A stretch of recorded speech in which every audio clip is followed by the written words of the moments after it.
Alright, so I wanted to create this video to sort of highlight the next great pride of ownership rental being created, sort of again showing you the before state.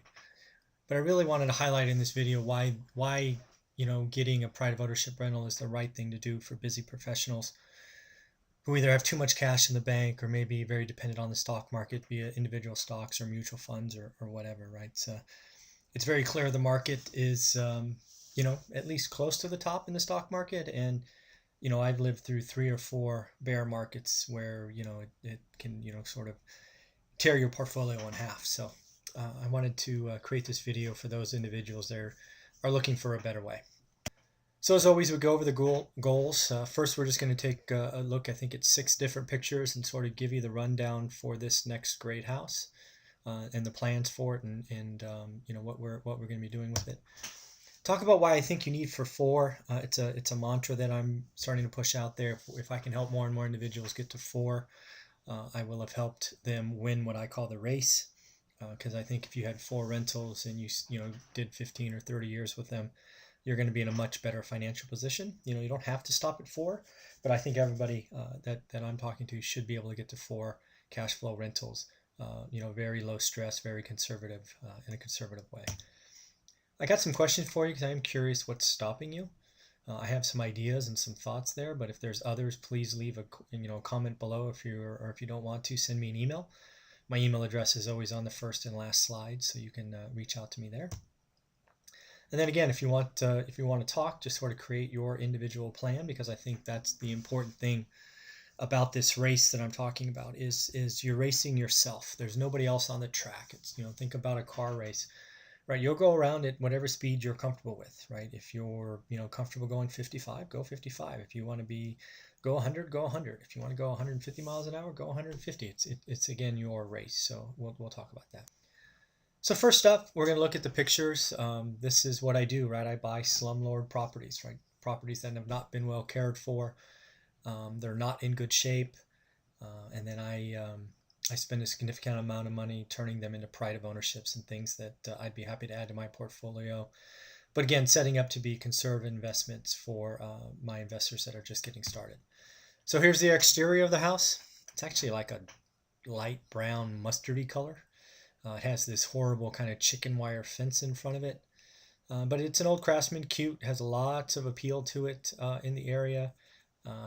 It's being regentrified. Lots of millennials and sort of young adults with no kids are moving into the area. So the market is hot where this property is, and it will sell quickly and rent for quite a bit of money. So here's the picture from sort of the kitchen area out towards the front door. It's sort of a nice hallway. You see the window AC there. We're actually going to get rid of the window ACs and the heater that's actually in the floor. And just put in a $6,000 or $7,000 roof mount unit to be the heating and cooling for the entire house. This is actually also in the living room. You can see there, we're going to cute that up. These old Craftsmen have great craftsmanship, so we're going to strip that down, two-tone paint it. May add some new glass. I think one of those glasses windows is broken, but that's a nice character builder in this house. You can see one of the bedrooms there just off to the right. Here's the kitchen. It's micro. It's really small. That's all the cabinets for this little house. So one of the things you'll see, we'll talk about it later, we're going to extend the kitchen. We're going to knock out this faux wall and put in a pony wall and really make the kitchen something more usable for today's family. Here's what's going to become the master retreat. There's actually a set of stairs just off the kitchen going up. Right now it's this bright, ungodly orange. I have no idea why it's orange, but whatever. So that will obviously be painted and cleaned up and the like. But you see that little doorway there that's opened. It actually leads to unused space. So there's a huge attic up there that we're actually going to change and make into livable space. It's going to become the master bedroom, frankly. It's going to be a huge master bedroom plus that sitting area. So I'm calling upstairs the master retreat. So there'll be 2 bedrooms downstairs for the kids, and then mom and dad will be up the stairs, sort of their domain. No reason for the kids to come up there unless the parents want them to.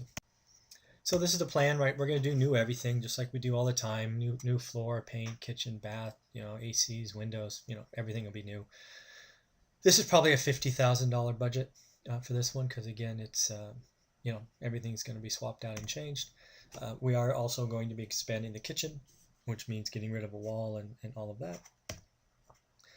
We're going to take, there's actually right now between the two bedrooms, there's like this, it's really weird. It's like 4 feet by 8 feet long, kind of, I guess it's a closet that's shared by the two bedrooms. If you can think about it, there's a square bedroom on the left, a square bedroom on the right, and then this little rectangle between them that both have doors going to it. So if you wanted to walk from one bedroom to the other, you could, but you would go through this closet first. Really weird configuration.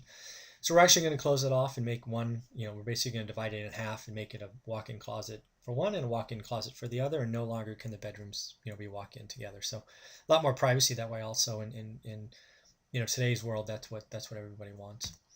And then again, I talked about the master retreat upstairs. That's going to be expensive. We're going to add some windows and that AC, and just make sure it cools off and heats up and all that stuff. So again, be very very enjoyable for the families. We're going to go for rent over $1,000. My goal, as I type this, is between $1,200 and $1,250, just because how it's going to be set up, it's going to appeal to lots of people. And then we're going to be selling it for $169 to $175 is the target. And again, this is the kind of stuff we're doing. These are the ones we'll do 10 or 15, maybe 20 a year. Great pride of ownership rentals, and it's going to be very low risk investment for someone going forward. So I wanted to talk about what would happen if you got 4 of these. First, you're going to be diversifying out of the stock market, right? You're going to be out of cash and out of cash equivalents. You're going to be able to remove that sudden drastic drop in risks that you have when you're so dependent on one form for your net worth. You're also going to be now having an asset that actually is indexed to inflation. Houses are made up of construction costs and woods and lumbers and concrete and all of that. It also provides shelter and rent increases and cash flow and all of that. You can finally get your cash working for you and producing some cash flow even now, but also more cash flow as you get closer to retirement. You're having somebody else pay off your mortgage, which if you go with the conservative investment way I suggest, it won't be a problem. Again, what I mean by that is you're keeping the mortgage payment about 50% of rent. And again, you can think, today's going to be great. It's going to be better. You get little hundreds and dollars depending on what you do. But as you go forward, 15, 20, 30 years from now, it's going to be, you're going to be very happy that you made this investment. I like to talk about getting to 4 because I think that's just a small enough number that everybody I talk to who has cash and interest, they can get to very easily, probably within a couple of years for most. But once you get there, there's no reason you have to stop. But I do want you to celebrate when you get to 4 and do something to sort of acknowledge that you did that, because that's a big deal and it should be recognized. So I do have a question: what's stopping you? The one I hear the most is time, and it's frankly why I created one rental at a time. I'm solely focused on folks who have the cash and the interest but no time. So that's what I'm doing with these videos. It's what I'm doing by creating pride of ownership rentals. It's what I'm doing by being conservative. If you have no time, we should be talking, because I know I can help you. Maybe you have no experience. Maybe you want to dive in and look at markets and build spreadsheets and see thousands of units and all of that. That takes time. It takes investment. It takes probably looking at multiple markets, and maybe that's too hard. And maybe again, it's more about being efficient with your time and experience. And if we could go to Fresno or talk about Fresno in a couple hours, it'll be of interest. And then the other thing that goes with that is live wherever you want, right, around the country, but invest where the numbers make sense. I've talked to some people about they want to invest in Orange County or New York or San Francisco. And I'm like, whoa, you're not going to see any of my dollars there. It's not affordable, right? It's not the market where I would try to put money to work, certainly as a rental. Maybe you're scared, maybe you're just unsure. And if that was the case, I would tell you to really think about all the conservative things I put in place to protect you. Both the condition of the property, both the recommendation on more of a down payment. And I think that's where I differ from a lot of people. A lot of people talk about maximum leverage and all these things. And, I lived through the 2008 crash, and I can see how leverage can become a nasty thing. So if you're just going for 4, no reason to maximize leverage. Put the extra 10, 15% down. It's just not going to matter to you in the long term. You're going to be able to sleep at night, and it won't be a problem. Maybe you just don't know where to get started.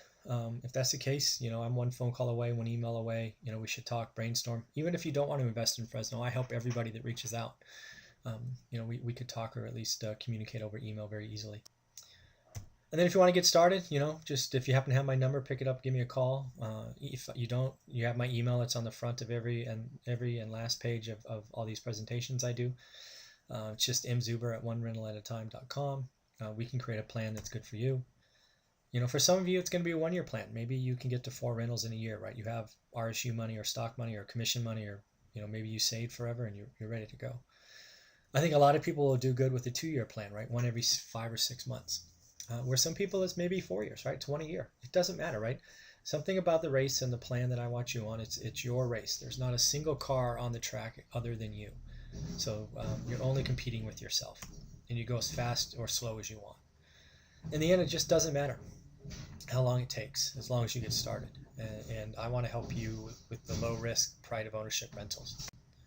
So in the end, please do me a favor, like this video, comment, share this video with all your friends that are talking about real estate. It really does help. I can really see a spike in traction when some of you send it out to your subscribers or your friends. So please help me out. And then there's my email, mzuber@onerental@a-time. All right, have a great day.